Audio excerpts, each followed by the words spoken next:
ഈശോ മിശിഹായ്ക്ക് സ്തുതിയായിരിക്കട്ടെ. പ്രിയപ്പെട്ടവരെ, ഇന്ന് ആണ്ടുവട്ടത്തിലെ 25-ാം ഞായർ.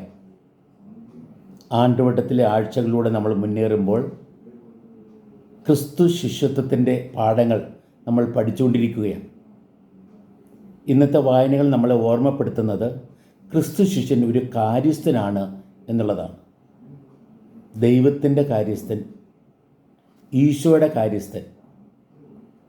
കാര്യസ്ഥൻ എന്ന് പറഞ്ഞാൽ ഉടമസ്ഥനല്ല, ഉടമസ്ഥൻ ദൈവമാണ്, ക്രിസ്തുവാണ്. നാമും നമുക്കുള്ളതും അവിടുത്തെ ദാനമാണ്. അവിടുന്ന് ഏൽപ്പിച്ച ദൗത്യം നിറവേറ്റുവാൻ വേണ്ടിയാണ് എല്ലാം നമുക്ക് നൽകപ്പെട്ടത്. ദൈവത്തോട് വിശ്വസ്തരായിരുന്ന് ഉത്തരവാദിത്ത ബോധത്തോടെ നമ്മുടെ ജീവിതധർമ്മം നിറവേറ്റുമ്പോഴാണ് നമ്മൾ യഥാർത്ഥ ശിഷ്യരാവുക, യഥാർത്ഥ കാര്യസ്ഥരാവുക. സ്റ്റ്യൂവർഡ്ഷിപ്പ് എന്ന പ്രോഗ്രാം അമേരിക്കയിൽ മിക്ക ഇടവകളിലുണ്ട്. സ്റ്റ്യൂവർഡ്ഷിപ്പ് രൂപത്തിൽ നമ്മുടെ എല്ലാ ഇടവകയിലും ആ സ്റ്റ്യൂവർഡ്ഷിപ്പ് എന്നുള്ള ആ സന്ദേശം നമ്മൾ സ്വീകരിക്കേണ്ടതും പ്രാവർത്തികമാക്കേണ്ടതും. നമ്മുടെ സമയം, നമ്മുടെ സമ്പത്ത്, നമ്മുടെ കഴിവുകൾ, നമ്മുടെ ബന്ധങ്ങൾ, നമ്മുടെ സ്വാധീനങ്ങൾ, നമുക്ക് ലഭിച്ചിട്ടുള്ള അവസരങ്ങൾ എല്ലാം ദൈവത്തിൻ്റെ ദാനമാണ്. ദൈവത്തിൻ്റെ ദാനം നമുക്ക് നൽകപ്പെട്ടിരിക്കുന്നത് ദൈവ ദൗത്യം നിറവേറ്റാൻ വേണ്ടിയാണ്. ദൈവത്തിൻ്റെ പ്രതിനിധികളായി, ഈശോയുടെ പ്രതിപുരുഷന്മാരായി പ്രിയപ്പെട്ടവരെ, നമ്മൾ ദൈവ ദൗത്യം നിറവേറ്റണം. അതിനുവേണ്ടി നമ്മളെ ശക്തരാക്കാനും നമ്മളെ നയിക്കാനും വേണ്ടിയാണ് നമ്മുടെ കഴിവുകളും നമ്മുടെ സമയവും നമ്മുടെ സമ്പത്തും എല്ലാം നമുക്ക് നൽകപ്പെട്ടിരിക്കുന്നത്. നമ്മൾ ഇന്നത്തെ വായനകളിലേക്ക് നമുക്കൊന്ന് നോക്കാം. ഒന്നാമത്തെ വായന ആമോസ് പ്രവാചകൻ്റെ പുസ്തകത്തിൽ നിന്നാണ്. ആമോസ് പ്രവാചകനെ നീതിയുടെ പ്രവാചകൻ എന്നാണ് വിളിക്കുക. അദ്ദേഹം ജനിച്ച് വളർന്നത് യൂദയായിലാണ് എങ്കിലും, തെക്കൻ രാജ്യമായ യൂദായിലാണെങ്കിലും വടക്കൻ രാജ്യമായ ഇസ്രയേലിലേക്കാണ് ദൈവം അദ്ദേഹത്തെ അയച്ചത്. അദ്ദേഹം ഒരു മരം വെട്ടുകാരനായിരുന്നു, ഒരു ആട്ടിടയനായിരുന്നു. അവിടെ നിന്ന് ദൈവം പ്രത്യേകം വിളിച്ച് അദ്ദേഹത്തെ അയച്ചതാണ്, തൻ്റെ സന്ദേശവും കൊടുത്തുകൊണ്ട്. അപ്പം ആ സന്ദേശം അദ്ദേഹത്തിൻ്റെ സന്ദേശമല്ല, ദൈവത്തിൻ്റെ സന്ദേശമാണ്. അദ്ദേഹം ആ ഉത്തരവാദിത്ത ബോധത്തോടെ, വിശ്വസ്തയോടെ തൻ്റെ നാടും വീടും വിട്ട് വടക്കൻ രാജ്യമായ ഇസ്രയേലിലേക്ക് പോയി അവിടെ ദൈവത്തിൻ്റെ വചനം പ്രഘോഷിക്കുവാൻ തുടങ്ങി. പക്ഷേ ആ സന്ദേശം അവിടെ ഉണ്ടായിരുന്നവർക്ക് പിടിച്ചില്ല. ഒരു വിധത്തിൽ അവിടുത്തെ പുരോഹിതൻ പോലും ഈ പ്രവാചകനെ ആട്ടി ഓടിക്കുന്ന രീതിയിലാണ്. നീ നിൻ്റെ നാട്ടിൽ പോയി പ്രവചിച്ചാൽ മതി, ഇവിടെ നിന്ന് നിൽക്കണ്ട എന്നുള്ള രീതിയിലാണ് അദ്ദേഹത്തോട് സംസാരിച്ചത്. പ്രിയപ്പെട്ടവരെ, ആമോസ് പ്രവാചകൻ നല്ലൊരു കാര്യസ്ഥനായിരുന്നു. ദൈവത്തോട് ഉത്തരവാദിത്ത ബോധത്തോടെ ദൈവം ഏൽപ്പിച്ച ദൗത്യം അദ്ദേഹം നിറവേറ്റുവാനായിട്ട് തയ്യാറായി. മാത്രമല്ല, അദ്ദേഹം ആൾക്കാരെ ആഹ്വാനം ചെയ്തത് യഥാർത്ഥ കാര്യസ്ഥരാകാൻ വേണ്ടിയാണ്. മറ്റുള്ളവരെ പീഡിപ്പിക്കുന്നവരായിട്ടല്ല, തനിക്ക് വേണ്ടി പണം ഉണ്ടാക്കുന്നവരായിട്ടല്ല, പിന്നെയോ ദൈവത്തോട് ഉത്തരവാദിത്ത ബോധത്തോടെ ദൈവം തന്നതെല്ലാം നന്നായിട്ട് ഉപയോഗിച്ചുകൊണ്ട് മറ്റുള്ളവർക്ക് അനുഗ്രഹം പകരുക. അതാണ് നമ്മുടെ കടമ. ആ രീതിയിലാണ് പ്രിയപ്പെട്ടവരെ നമ്മളെ ഓരോരുത്തരെയും അയച്ചത് എന്നുള്ള യാഥാർത്ഥ്യം. അപ്പോൾ ഒരു വിധത്തിൽ അവിടെ ആൾക്കാർ ദൈവത്തിന് എന്നതിനേക്കാളും തങ്ങളുടെ ജോലിക്കും സമ്പത്തിനും പ്രാധാന്യം കൊടുത്തുകൊണ്ട് ജീവിക്കുന്ന ഒരവസ്ഥയാണ് അവിടെ കണ്ടത്, പ്രവാചകൻ കണ്ടത്. അപ്പം അവരോട് ദൈവം പറയുകയാണ്, നിങ്ങളുടെ ഈ പ്രവൃത്തി ഞാൻ ഒരിക്കലും മറക്കില്ല.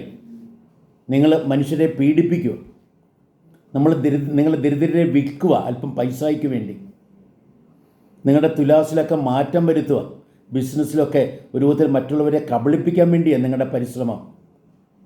ഏത് രീതിയിലും പണം ഉണ്ടാക്കണം എന്നുള്ള രീതിയിൽ സ്വാർത്ഥതയോടെ, അഹങ്കാരത്തോടെ ലോകത്തിൻ്റെ ചിന്താഗതി പുലർത്തിക്കൊണ്ട് ജീവിക്കുന്ന അവർ ദൈവജനമാണെന്നുള്ള കാര്യം മറക്കുക. ദൈവത്തിൻ്റെ കാര്യസ്ഥരാണെന്നുള്ള കാര്യം അവർ മറക്കുക. ആ യാഥാർത്ഥ്യമാണ് പ്രവാചകൻ അവരെ ഓർമ്മപ്പെടുത്തുന്നത്. ദൈവത്തിൻ്റെ കാര്യസ്ഥർ എന്ന രീതിയിൽ നിങ്ങൾ നീതിയോടെ പെരുമാറണം, സത്യസന്ധതയോടെ പെരുമാറണം, കാരുണ്യത്തോടെ പെരുമാറണം. ദൈവത്തിൻ്റെ പ്രതിനിധികൾ എന്ന രീതിയിൽ അഗതികൾക്കും ആലംബഹീനർക്കും നിങ്ങൾ അത്താണിയായി മാറണം.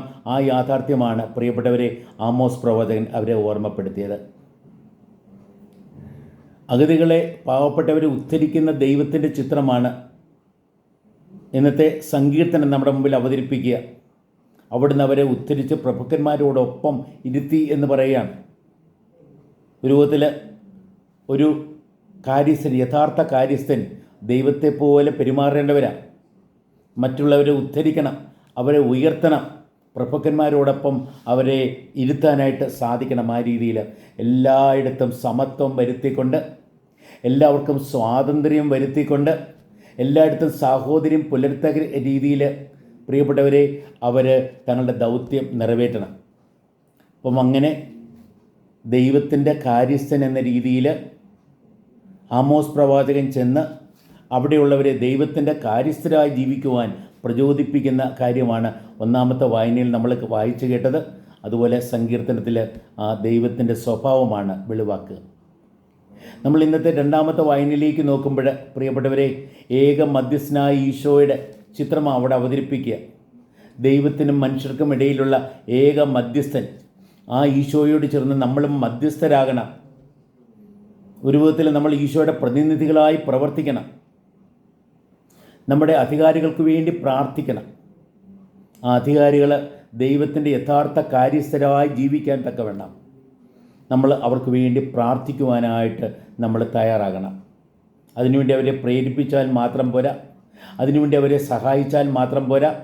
പിന്നെയോ കാര്യസ്ഥരെന്ന രീതിയിൽ, മനുഷ്യരെ കരുതുന്നവർ എന്ന രീതിയിൽ, ദൈവത്തിൻ്റെ പ്രതിനിധികൾ എന്ന രീതിയിൽ, ദൈവത്തിൻ്റെ പ്രവർത്തകർ എന്ന രീതിയിൽ ഉത്തരവാദിത്വ ബോധത്തോടെ, വിശ്വാസത്തോടെ തങ്ങളുടെ ദൗത്യം നിറവേറ്റുവാൻ ആവശ്യമായ കൃപ അവർക്ക് ലഭിക്കുവാൻ വേണ്ടി പ്രാർത്ഥിക്കണമെന്ന് പൗലോസ് അപ്പോസ്തലൻ അവിടെ പ്രത്യേകിച്ച് ഓർമ്മപ്പെടുത്തുകയാണ്. പ്രിയപ്പെട്ടവരെ, നമ്മൾ ഇന്നത്തെ സുവിശേഷത്തിലേക്ക് നോക്കുമ്പോൾ നമ്മളൊരു കാര്യസ്ഥൻ്റെ കഥയാണ് നമ്മൾ ഇവിടെ വായിച്ച് കേൾക്കുക.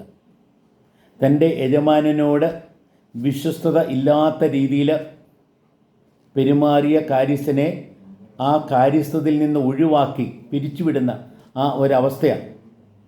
അവിടെ യജമാനൻ പറയാണ്, നീ നിൻ്റെ കണക്ക് ഇവിടെ ബോധിപ്പിക്കുക. പ്രിയപ്പെട്ടവരെ, കാര്യസ്ഥൻ എന്ന രീതിയിൽ കണക്ക് ബോധിപ്പിക്കേണ്ടവരെ നമ്മൾ ഓരോരുത്തരും. അതിനാണ് വിശ്വസ്തത, അതിനാണ് ഉത്തരവാദിത്വ ബോധം നമുക്ക് വേണ്ടത്. പ്രിയപ്പെട്ടവരെ, ആ രീതിയിൽ ആ മനുഷ്യൻ ഒരു വിധത്തിൽ ആ കണക്ക് ബോധിപ്പിക്കാൻ സാധിക്കാത്ത വണ്ണമായിരിക്കുക. അപ്പം കാര്യസ്ഥത തന്നിൽ നിന്നും എടുക്കപ്പെടുമ്പോൾ പ്രിയപ്പെട്ടവരെ, അദ്ദേഹം ചെയ്ത പ്രവൃത്തി കണ്ടിട്ട് ആ യജമാനൻ അദ്ദേഹത്തെ പുകഴ്ത്തുന്ന കാര്യമാണ് ഇന്നത്തെ സുവിശേഷം അവതരിപ്പിക്കുക. യജമാനൻ അദ്ദേഹത്തെ പുകഴ്ത്തിയത് അദ്ദേഹം ഈ അനീതി കാണിച്ചതിൻ്റെ പേരിലല്ല. പിന്നെയോ തക്കതായ സമയത്ത് തൻ്റെ അവസരം നന്നായിട്ട് വിനിയോഗിച്ചുകൊണ്ട് ഇവിടെ നിന്നും പിരിച്ചുവിടപ്പെടുമ്പോൾ ആൾക്കാർ തങ്ങളുടെ ഭവനത്തിൽ തന്നെ സ്വീകരിക്കുവാൻ താൻ എന്താണ് ചെയ്യേണ്ടത് എന്നുള്ള രീതിയിലാണ് ആ കടം ഇളച്ചു കൊടുക്കുന്നതുമൊക്കെ. പ്രിയപ്പെട്ടവരെ, ഈ ലോകത്തിലെ പ്രിയപ്പെട്ടവരെ, നമ്മൾ ഒരു നാൾ നമ്മുടെ ഈ ലോകത്തിലെ നമ്മുടെ ഭവനത്തിൽ നിന്നും പുറന്തള്ളപ്പെടേണ്ടവരാണ് മരണത്തിലൂടെ. പക്ഷേ അങ്ങനെ പുറന്തള്ളപ്പെടുമ്പോൾ നമ്മളെ സ്വർഗത്ത് ദൈവം സ്വീകരിക്കണം. അതിന് തക്കവണ്ണം ഉചിതമായ രീതിയിൽ പ്രവർത്തിക്കുവാനായിട്ട് നമ്മൾ ശ്രദ്ധിക്കണമെന്ന് അവിടെ നമ്മളെ ഓർമ്മപ്പെടുത്തുക.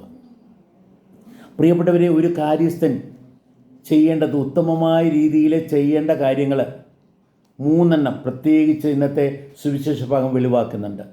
ഒന്നാമത്തേത് ഇതാണ്. എന്താണെന്നറിയാവോ? ആ മനുഷ്യൻ്റെ ആ ഒരു വിധത്തിൽ ആ മിടുക്ക്, കൗശലമെന്ന് വേണേൽ പറയാം.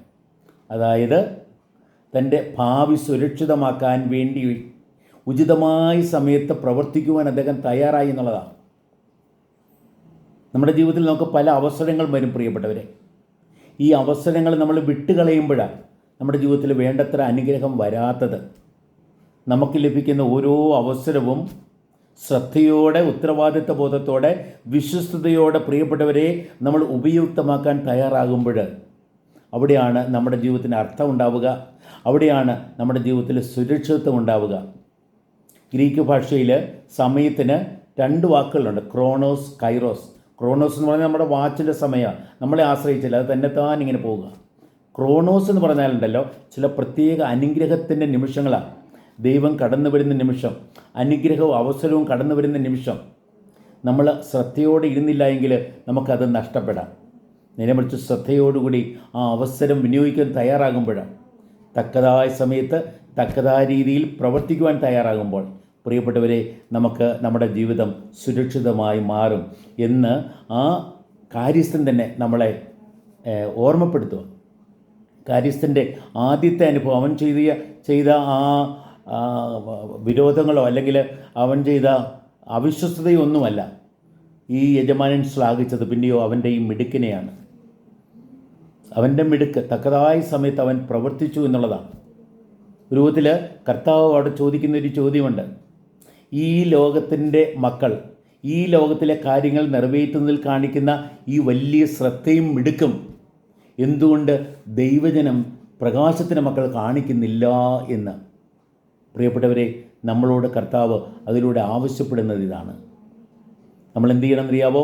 നമുക്ക് വരുന്ന അവസരങ്ങൾ ഏറ്റവും നന്നായിട്ട് നമുക്ക് ഉപയോഗിക്കുവാൻ തക്കവണ്ണം നമ്മുടെ മിടുക്കും ശ്രദ്ധയും ഉണർവും കാണിക്കാനായിട്ട് നമ്മൾ തയ്യാറാകണം.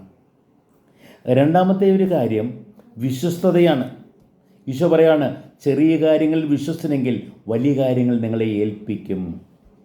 ഇത് വെറും ചെറിയ കാര്യമാണല്ലോ എന്ന് പറഞ്ഞ് വിട്ടുകളഞ്ഞാലോ വലിയ കാര്യങ്ങൾ നമ്മളെ ഏൽപ്പിക്കുകയില്ല.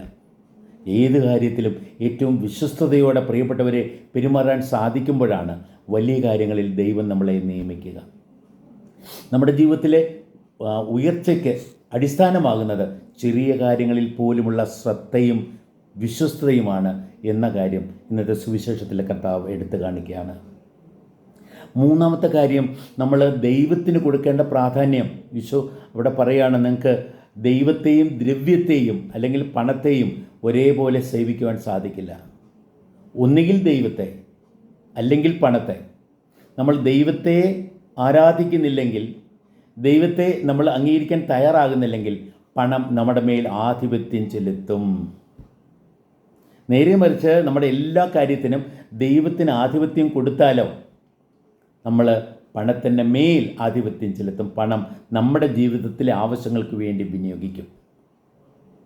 പണം, ധനം, ഈ ലോകത്തിലെ ഏത് കാര്യവും, പ്രിയപ്പെട്ടവരെ, ദൈവം നമുക്ക് വേണ്ടി തന്നതാ. അതിൻ്റെ അടിമയാകാൻ വേണ്ടിയല്ല, നമ്മൾ അതിനു വേണ്ടിയല്ല ആകേണ്ടത്, പിന്നെയോ അത് നമുക്ക് വേണ്ടിയാണ്. അപ്പം നമ്മുടെ ജീവിതം നന്നായിട്ട് ജീവിക്കുവാൻ, നമ്മുടെ ബന്ധങ്ങളെ നന്നായിട്ട് ക്രമീകരിക്കുവാൻ, നമ്മുടെ ജീവിത രീതിയിൽ നമ്മളെ മുന്നോട്ട് നയിക്കാനൊക്കെ ഇത് എല്ലാം അവസരമാകണം. അപ്പം നമ്മൾ പണത്തിൻ്റെ അടിമയാകുമല്ല വേണ്ടേ, പണത്തെ ഉത്തരവാദിത്വപൂർവ്വം വിനിയോഗിച്ചുകൊണ്ട് നമ്മൾ പണത്തിൻ്റെ യജമാനന്മാരായി ജീവിക്കുക എന്നുള്ളതാണ്, പ്രിയപ്പെട്ടവരെ, പ്രധാനം. നമുക്ക് ദൈവത്തിൻ്റെ ജീവിതത്തിൽ മുഖ്യ സ്ഥാനം കൊടുക്കാം. നമുക്ക് യഥാർത്ഥ ദൈവത്തെ നമ്മുടെ ദൈവമായി നമുക്ക് അംഗീകരിക്കുകയും ഏറ്റുപറയുകയും ആ ദൈവത്തിന് ജീവിതത്തിൽ മുഖ്യസ്ഥാനം കൊടുക്കുകയും ചെയ്യാം. അപ്പോഴുണ്ടല്ലോ മറ്റൊന്നും നമ്മളെ അടിമപ്പെടുത്തില്ല. അവിടെയാണ് ദൈവമക്കളുടെ സ്വാതന്ത്ര്യം നമ്മൾ അനുഭവിക്കുക. പ്രിയപ്പെട്ടവരെ, ശിഷ്യത്വത്തിൻ്റെ പാഠം, ഇന്നത്തെ വായനകൾ നമ്മളെ ഓർമ്മപ്പെടുത്തുന്നത് ഓരോ ശിഷ്യനും കാര്യസ്ഥനാണ് എന്നുള്ളതാണ്. ഉടമസ്ഥനല്ല, കാര്യസ്ഥൻ. ദൈവമാണ് ഉടമസ്ഥൻ, ഈശോയാണ് ഉടമസ്ഥൻ. അവിടുന്ന് എല്ലാം നമ്മളെയും നമുക്കുള്ളതിനെയും നമുക്ക് നൽകിയിരിക്കുന്നു. എന്തിനാ? ദൈവം നമ്മളെ ഏൽപ്പിച്ച ദൗത്യം നന്നായിട്ട് നിറവേറ്റാൻ വേണ്ടിയാണ്. അതിനുവേണ്ടി നമ്മളെ ശക്തിപ്പെടുത്താനും നയിക്കാനും വേണ്ടിയാണ്. നമുക്ക് നല്ല ഉത്തമ കാര്യസ്ഥരായി ജീവിക്കുവാനായിട്ട് തയ്യാറാകാം. അങ്ങനെ ഉത്തമ കാര്യസ്ഥരായി നമ്മുടെ കുഞ്ഞുങ്ങളുമെല്ലാം വളർന്നു വരുവാൻ തക്കവണ്ണം നമ്മുടെ യുവാക്കളെയൊക്കെ നമുക്ക് വളർത്തിയെടുക്കാം. നമ്മുടെ ജീവിതത്തിൻ്റെ ഓരോ കാര്യത്തിനും കണക്ക് പറയേണ്ടവരാണ് നമ്മൾ. ഏത് കാര്യത്തിലും വിശ്വസ്തത പുലർത്തേണ്ടവരാണ് നമ്മൾ. എവിടെയും ദൈവത്തിന് മുഖ്യസ്ഥാനം കൊടുത്തുകൊണ്ട്, പ്രിയപ്പെട്ടവരെ, ദൈവമക്കളുടെ സ്വാതന്ത്ര്യത്തോടെ ഈ ലോകത്തിൻ്റെ ഒന്നിനും പണത്തിനും ഒന്നും അടിമപ്പെടാതെ നമുക്ക് ജീവിക്കാം. നമുക്ക് നമ്മുടെ ജീവിതത്തെ സാക്ഷാത്കരിക്കാം. ദൈവം നമ്മെ ഓരോരുത്തരെയും അനുഗ്രഹിക്കട്ടെ. ദൈവത്തിൻ്റെ കൃപയും അനുഗ്രഹവും ഏവർക്കും ഞാൻ ഹൃദയപൂർവ്വം ആശംസിക്കുന്നു.